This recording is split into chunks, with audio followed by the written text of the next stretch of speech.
Good morning dear students आज अपने perform करने वाले हैं आपकी क्लास 11 का प्रैक्टिकल स्क्रू गोज। ठीक है, देखो ये स्क्रू गोज है, इसको यूज़ करना हमें सीखना है। तो देखो इसको यूज़ करना सीखने से पहले मैं आपको एक बात बता दूं।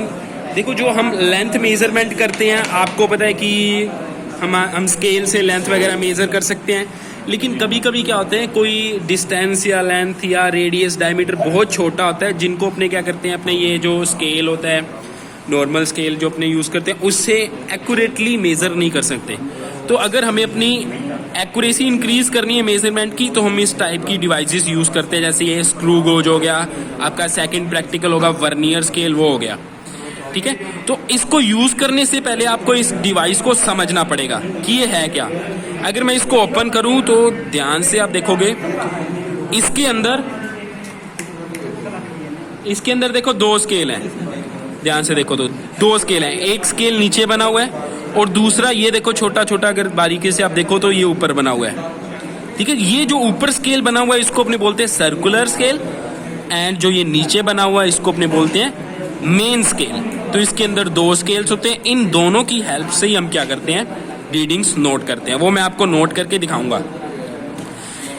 अब उसको नोट करने से पहले हमें इसका लीस्ट काउंट पता होना चाहिए। लीस्ट काउंट का मतलब ये मिनिमम से मिनिमम कितनी वैल्यू नोट कर सकता है, तो उसको निकालने का फॉर्मूला होता है pitch upon total divisions on circular scale. तो अगर इसकी बात करें पिच कितनी होती है, पिच होता है कि जो अपना मेन स्केल है इसके दोनों कंसेक्यूटिव डिविजन्स के बीच की डिस्टेंस वो कितनी होती है, ये 1 mm होती है। तो पिच होगी दो कंसेक्यूटिव लाइंस के बीच की डिस्टेंस, कौन सी, मेन स्केल की दो कंसेक्यूटिव लाइंस, तो वो 1 mm होती है। तो मैंने यहाँ पे 1 mm लिख दिया। और ये जो अपना सर्कुलर स्केल है इसके ऊपर 100 डिवीजन्स है, 50 भी हो सकते हैं, वो डिपेंड करता है। ठीक है, तो ये अपने को देख लेने। अगर आप यहाँ से देखो तो ये 10, 20, 40, 50, 90 और 90 से 0 के बीच में और 10 है, तो टोटल 100 डिवीजन्स है सर्कुलर स्केल पे। तो pitch upon total number of divisions और सर्कुलर स्केल रखा 1 mm डिवाइड बाई 100, इससे मेरे पास 0.01 mm लीस्ट काउंट आ गया स्क्रू गोज का, कि ये मिनिमम से मिनिमम 0.01 mm की डिस्टेंसेस मेजर कर सकता है। इतनी थिकनेस, डायमीटर, रेडियस ये नोट कर सकता है। रेडियस डायमीटर मेजर करता है, ये रेडियस हम उसको हाफ करके निकालते हैं। अब ये वर्क कैसे करेगा, देखो जैसे सपोज ये पेन है, ठीक है, इस पेन की रेडियस मुझे निकालनी है एक्यूरेटली। अगर मैं स्केल यूज करूंगा, आपका जो 15 सेंटीमीटर वाला है उसको आप स्केल के ऊपर रख के एक गैस सा ले लोगे कि ये कितना है, 1/2 सेंटीमीटर है कि कितना है, 1 सेंटीमीटर है, लेकिन एक्यूरेसी उसकी बहुत कम होगी, एरर ज़्यादा होगी उसमें। इससे एक्यूरेसी इंक्रीज हो जाएगी, एरर के चांसेस बहुत कम होंगे। तो कैसे नोट करना है, जिसका भी डायमीटर या थिकनेस मेजर करनी है उसको हम इसके बीच में रख लेंगे। ठीक है, 1 मिनट और ओपन कर लूँ, पूरा नहीं आ रहा, जा सिम। अब ये देखो इसके अंदर इतना बंद करना है अपने को कि ये जस्ट पकड़ हो जाए। ठीक है, क्योंकि अगर बहुत ज़्यादा मैं प्रेस कर दूंगा तो ये फिर पिचक जाएगा, जिससे इसकी थिकनेस चेंज हो जाएगी। मुझे थिकनेस चेंज थोड़ी करनी है, मुझे तो मेज़र करनी है। तो मैंने बस इतना इसको बंद कर रखा है कि जस्ट ये इस पेन को होल्ड कर पा रहा है।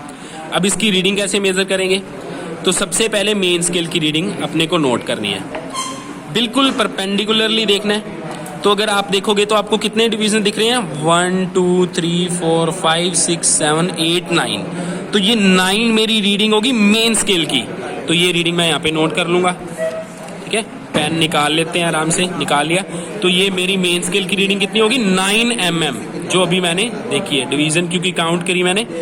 देखो यहाँ से लेकर ये 5, ये 6, ये 7, ये 8, 9 mm मेरी रीडिंग होगी मेन स्केल की। अब सर्कुलर स्केल की रीडिंग को ध्यान से समझना कैसे होगा। देखो सर्कुलर स्केल की रीडिंग हम मेजर करते हैं, ये जो मेन स्केल की लाइन है इसके जस्ट सामने क्या रीडिंग आ रही है वो होगी मेन स्केल की रीडिंग।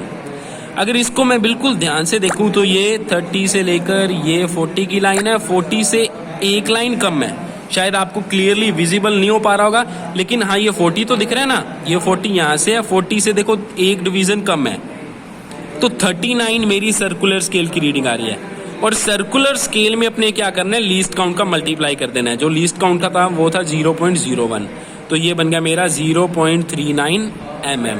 अब मेन स्केल की रीडिंग एंड सर्कुलर स्केल की रीडिंग को आप ऐड कर दो तो ये हो जाएगा 9.39 mm। ये मेरे पास आ गया डायामीटर ऑफ पेन। और अगर रेडियस निकालनी है तो इसको मैं जस्ट हाफ कर दूंगा। अब जिस तरह से मैंने पेन की रीडिंग निकालनी बोली आपको, प्रैक्टिकल में आपको वायर दे सकते हैं, कुछ भी दे सकते हैं। क्या करना है, मेन स्केल की रीडिंग पढ़नी है, फिर सर्कुलर स्केल की रीडिंग पढ़नी है, सर्कुलर स्केल की रीडिंग को लीस्ट काउंट से मल्टीप्लाई करना है, दोनों को फिर ऐड कर देना है। तो आपके पास उसका डायमीटर आ जाएगा। रेडियस निकालना है तो जस्ट इसका हाफ कर देना है। देखो इंपॉर्टेंट प्रैक्टिकल है क्योंकि स्क्रू गोज का यूज हम 12th क्लास के प्रैक्टिकल्स में भी करेंगे। जब हम वहाँ पे रेसिस्टेंस, रेसिस्टिविटी वायर वगैरह की निकालेंगे तो वायर की रेडियस हमें निकालनी पड़ेगी, तो उसमें ये यूज़ होगा। अब कोई डाउट है तो आप मुझसे पूछ लेना। Thank you so much.